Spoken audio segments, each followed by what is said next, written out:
the sun. Mikel, just on the meeting you spoke about, was that today with the players and staff at the training ground? No, it was yesterday.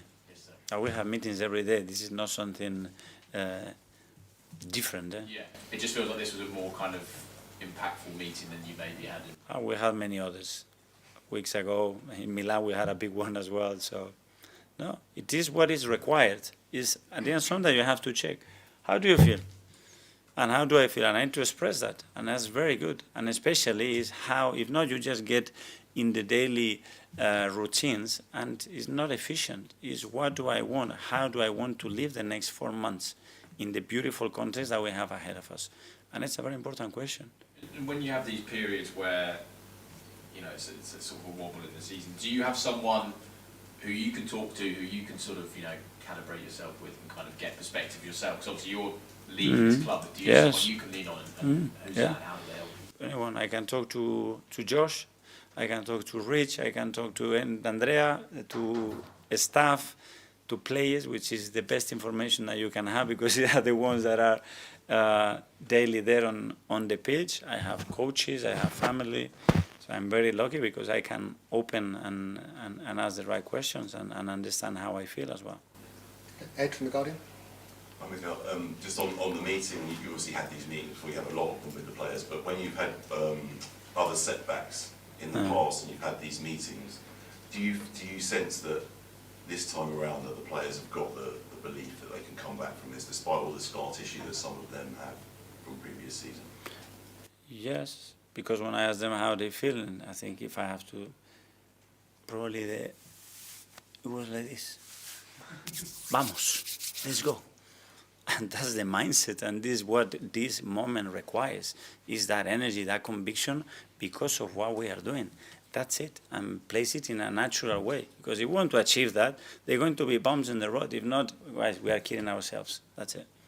And just to ask you about Martin Zubimendi, he's played the most minutes for you in the Premier League, outfield player. Do you think he needs a bit of a rest? Because you know he's played so many minutes, and also with Christian Norgard hasn't started a Premier League game yet. Do you think that there's a big role for him to play in the second half of the season? Yes, there is a role, but I wouldn't put the error that we had with Subi down to the minutes, because imagine that he scores the first header and we win 1-0. Then is he tired or no? So we don't know. At the end, it's not about that. Martin was fresh and he was really conscious about, okay, we made a mistake that cost us a goal, but it's part of football. I played there, I made mistakes that has cost. If you want to play in the manner that we play, those are mistakes that are part of our game. And just on Christian, since he's going to play a bigger role for you as the season progresses? Yeah, he's already playing a big role. On the pitch, he hasn't played that much, but he has a very, very important and big role in the team and in and around the club. And I think when you get him sitting and speaking in front of you, straight away you understand probably what I'm talking about. Hi, Mikel. With meetings like you had just after the United game, when there is a defeat, what's the atmosphere kind of like? Are the players raising voices? Is it heated? Is it very difficult? What's it like? No, because it's what I said. There's nothing to fault attitude or effort or willingness. It's not that. Sometimes it was a really strange game. Watching it back 2 times as well, to accept that we lost that game is tough. I mean, do you deserve to lose it only for one reason, because of the efficiency that they had? For the rest, no. But you have to accept that and use as well that, learn from it, use that pain and move on immediately, because there is no time to stay in the past. Being in a title race with a lot of pressure, speculation, everything that's around all of this, is there a psychology? Excitement. Excitement as well? Yes. Is there potentially a psychologist? Joy as well? Yes. Is there potentially a psychologist at the club that's talked to the players about the pressure of either a title race or just like the week? Yeah, we have people in and around the club. We have people with experience that have done that as well. But then I think it's something very internal as well, how you perceive that. And just, that's on your DNA. People can talk to you, but at the end you have to do that, because everything is good. But what happens when you lose 2 balls in a row? Great, I mean, it's how you react then. And that's psychology that is very difficult. Someone in a room, when you are very protected, can help you to do. Okay, finally we go to Gary from The Times. What Which of the players would stand up in a meeting like that? Which are the ones who've got the loud voices? Which are the ones who sort of maybe have got a reflective view that kind of make the points, and which are the ones who are slightly more?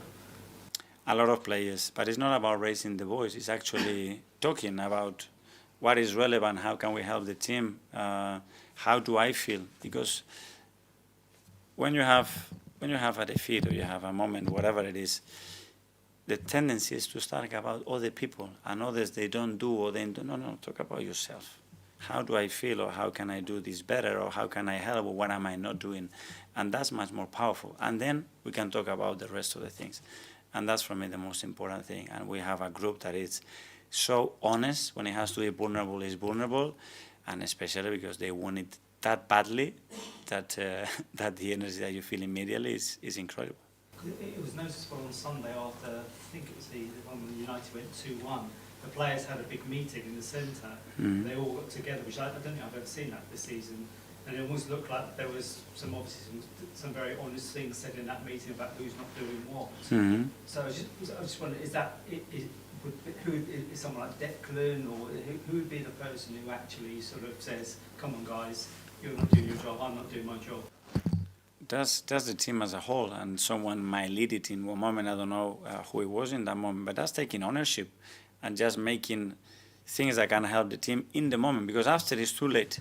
Is always tell them, act in the moment. You feel something, you think it's something good for the team, go and do it because you guys are there. That's to take ownership. The next day, stopping the video, that's too late and it doesn't help us. Because it was one of the, obviously you've had points this season where players are not maybe at the top of their form, and now you've got maybe a clutch of them perhaps not playing as well as they did earlier this season. Is there a tendency maybe tomorrow to play some of them, to play some into form tomorrow night? I understand that, but it's very difficult to distinguish competition, because in Milan they were outstanding. I think Milan has lost one in 3 years, yeah? And we go there and we were so dominant and it was a joy to watch the team. So we make those judgments as well with a little broader view. Okay. Okay, everyone. See you tomorrow night. Yeah, thank you.